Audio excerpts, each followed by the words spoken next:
بادن صاحب یہ سب سے پہلے جو وائرل ہوئی ویڈیو یہ اس لیے وائرل ہوئی کہ شاید ایک بھائی نے الزام لے کہ میرا چھوٹا بھائی جو ہے اور میرا باپ جو ہے وہ میری بہن کے ساتھ زیادتی کرتے تھے اور اس لیے انہوں نے اس کو قتل کیا. یہ بات کیونکہ انسیسٹ ایک مرڈر بن جاتا ہے تو اس لیے اس کے اوپر بہت لین دین ہوئی سوشل میڈیا کے اوپر, لیکن بعد میں پتہ چلا کہ جو ویڈیو بنانے والا ہے وہ بھی اس کا سکا بھائی اور اس کی سکی بھابھی ہے.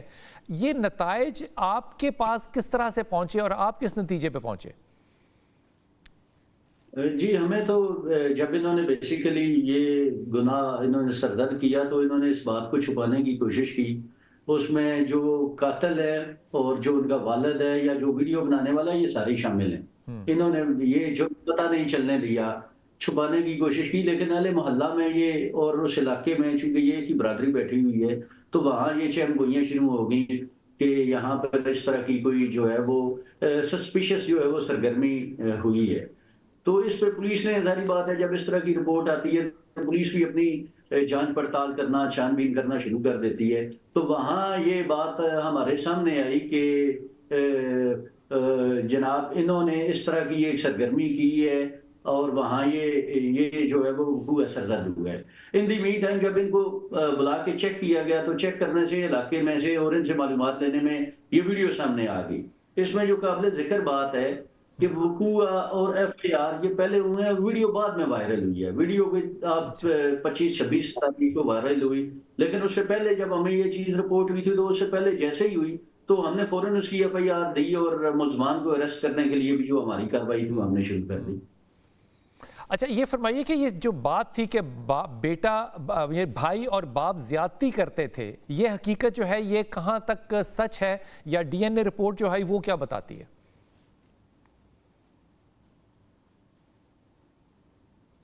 جی اس میں جیسے کہ چونکہ دونوں طرف سے ایکوزیشنز تھے, کاؤنٹر ایکوزیشنز تھے, ایک بھائی دوسرے پر الزام لگا رہا تھا, وہ بھائی اور بیٹا دوسرے پر الزام لگا رہا تھا, تو ہمارے پاس کوئی ایسا اس وقت کنکلوسیو ایویڈنس نہیں تھا. لیکن اب چونکہ ہم نے جتنے اس کے فورینسک ایویڈنسز ہیں جس میں سے موسٹ امپورٹنٹ جو ہے وہ ڈی این اے کی رپورٹ ہوتی ہے وہ ہمیں موصول ہو چکی ہے, اور اس میں کسی بھی بندے کا ڈی این اے یعنی کہ جو دونوں ایک دوسرے پر الزام لگا رہے ہیں کوئی ایسے اس کے شواہد جو ہے وہ سامنے نہیں آئے.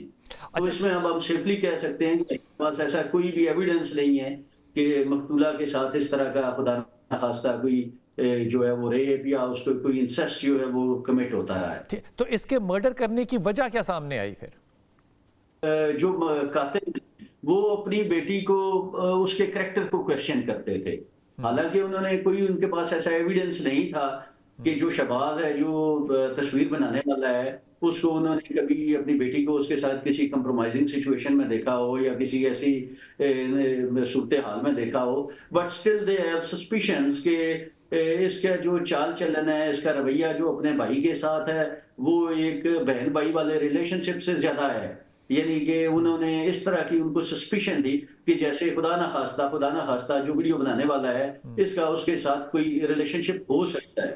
تو بیسیکلی جسے ہم کہتے ہیں کہ کسی کے کریکٹر کو کویسچن کر کے, کسی کے کردار کو کویسچن کر کے اس کو اس طرح الزام لگا کر جس کے کوئی ثبوت نہ ہوں, یہ جو ہے وہ جرم جو ہے وہ سرزد ہوا ہے. عبادت یہ بات بھی سچ ہے کہ اس بچی کو مارنے سے پہلے چارپائی کے ساتھ باپ نے اور بھائی نے باندھا تھا؟ جی ایسا کوئی ایویڈنس نہیں ہمارے پاس آیا کہ اس کو چارپائی پہ باندھا گیا ہے یا اس طرح مارا گیا ہے. جو انسیڈنٹ ہے وہ اس سے پہلے کمٹ ہو چکا ہے. یہ اس کے بعد میک شور کرنے کی کوشش کی جا رہی ہے کہ whether she is dead or not. تو یہ سارا انسیڈنٹ ہے, اس میں ہمارے پاس کوئی ایسا ایویڈنس نہیں ہے کہ اس کو باندھا گیا ہو اور اس باندھنے میں اس کے اگر کوئی جو ہے ریزسٹنس کے کوئی مارکس ہو سکتے ہیں یا میڈیکل میں ایسی کوئی چیز سامنے نہیں آئی. اچھا یہ اس کو بے ہوش کر کے قتل کیا یا اس کی ہوش تھی جب یہ قتل ہوئی؟ جی آپ دوبارہ کوشچن کریں گے؟ آپ آواز جو بچی ہے ماریا, اس کو بے ہوش کر کے قتل کیا گیا؟ نہیں, یہ بالکل اس کو بے ہوش نہیں کیا گیا, کیونکہ جب اس کو اس کے فادر اور جو اس کا بھائی ہے فیصل, جب انہوں نے اس بچی کو کنفرنٹ کیا تو بچی نے اس کے اوپر ریزسٹ کیا, جس پہ انہوں نے اس کو موقع پر دبوچ کے اور اس کو گلا دبا کے اس کو مرڈر کرنے کی کوشش کی. اچھا آپ کے تجربے میں عبادت کبھی اس طرح کے کیسز آئے ہیں کہ سارا خاندان یعنی کہ 2 بھائی 1 بھابھی 1 باپ مل کے ایک شک کی بنیاد پہ ایک عورت کا قتل کرے، ایسے یہ کامن ہے آپ کے خیال میں بات، یا ایک بڑی اچنبے والی بات ہے اس ملک میں، اس معاشرے میں؟ یہ یقیناً اپنی نیچر کا ایک یونیک کیس ہے. ہمارے پاس کبھی اس طرح کے واقعات سے ناز و ناظر کئی رپورٹ ہوتے ہوں. اس میں جو کروئلٹی ہے ہمارے معاشرے کی، جو بے حسی ہے، شاید وہ نظر آ رہی ہے کہ خون کیسے سفید ہوتا ہے، کہ جس میں ایک بھائی اور اس کا باپ اور بیٹا مار رہے ہیں بہن کو، اور دوسرا بھائی جو ہے وہاں پہ اس سارے کو سین کو اس کی ویڈیو بنا رہا ہے، اور ساتھ بھابھی بھی موجود ہیں، اور انہوں نے اس میں اس کو بچانے کے لیے اپنا کوئی کردار نہیں ادا کیا. یہ اپنی نیچر کا ایک منفرد کیس ہے. شاید اس کو اگر ہم کبھی یہ ویڈیو سامنے نہ آتی تو شاید لوگ اس بات پہ یقین نہ کرتے کہ اس معاشرے میں ایسا بھی ہوتا ہے. لیکن چونکہ اب حقائق ویڈیو کی صورت میں سب کے سامنے موجود ہیں، تو ہمیں اور پورے معاشرے کو ایڈمٹ کرنے میں شاید ہم مجبور ہو گئے ہیں کہ ہمارے پاس ایسے بھی انسیڈنٹ جو ہے وہ ہو جاتے ہیں. عبادت، انویسٹیگیشن میں کاز آف مرڈر، وجہ قتل کی کیا آئی؟ صرف شک آیا کہ اس کے کردار پہ شک تھا جس کا کوئی ثبوت نہیں؟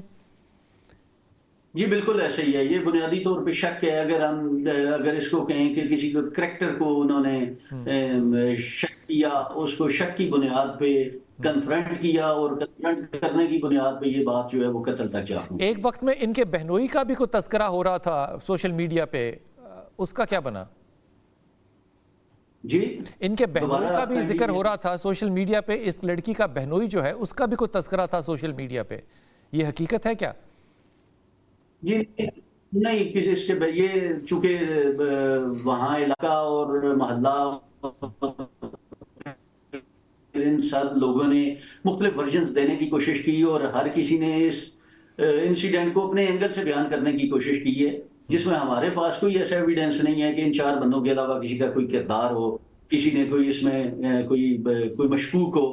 کیونکہ اس کے تمام جو پہلو ہیں ان کی تفتیش کی گئی، تمام ایویڈنسز کو کلیکٹ کیا گیا، اور اس کو ایز اے ٹیسٹ کیس لیا گیا ہے، جس میں نہ صرف فورینزک سائنس ایجنسی، ہمارا prosecution department, prosecutor general Punjab, انہوں نے بہت ایک مثبت طریقے کے ساتھ پولیس کے ساتھ مل کر بہت ہی ٹائملی جو فورینزک رپورٹس ہیں ان کو اکٹھا کیا گیا. ایویڈنس کی کلیکشن کیسے ہوگی، کیسے پریزنٹیشن ہوگی. پھر اس میں جو موسٹ امپورٹنٹ بات ہے کہ اس میں جو 164 ہے قانون شہادت، جس میں ایک جو ملزم ہے وہ خود کنفیشن کرتا ہے before a magistrate, that is admissible, وہ بھی ہوئی ہے. اس ملزم نے یہ بھی ایڈمٹ کی ہے. تو اس میں جو انویسٹیگیشن ہے ان کے تمام پہلوؤں کو نہ صرف اچھے طریقے سے لیا گیا ہے، ان کو اچھے طریقے سے کلیکٹ کیا گیا ہے، اور اب اس کی پریزنٹیشن کی جو ہے وہ سٹیج ہے جو کہ ٹرائل ہوگا. عبادت، اس میں سزا ایک پہلی تو یہ بتائیے کہ سزا کن کن کو ہوگی یا کن کن کو ہو سکتی ہے، اور اگر سزا ہوتی ہے تو وہ کیا ہوگی؟ جی دیکھیں، اس میں سزا جو مین ملزم ہے جو محمد فیصل ہے، he is going to be charged for premeditated murder.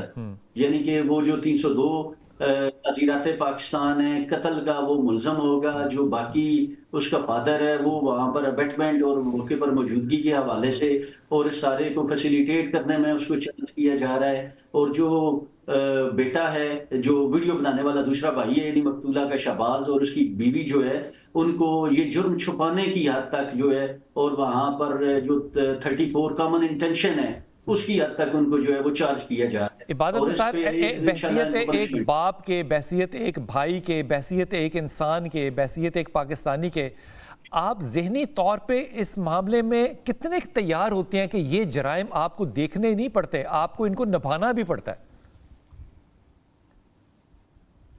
جی یقیناً یہ ایک being as a police officer it is a very emotional case as well, جس میں آپ کو بتائیے پورے معاشرے کے اندر اس کا ایک ایسا اضطراب تھا.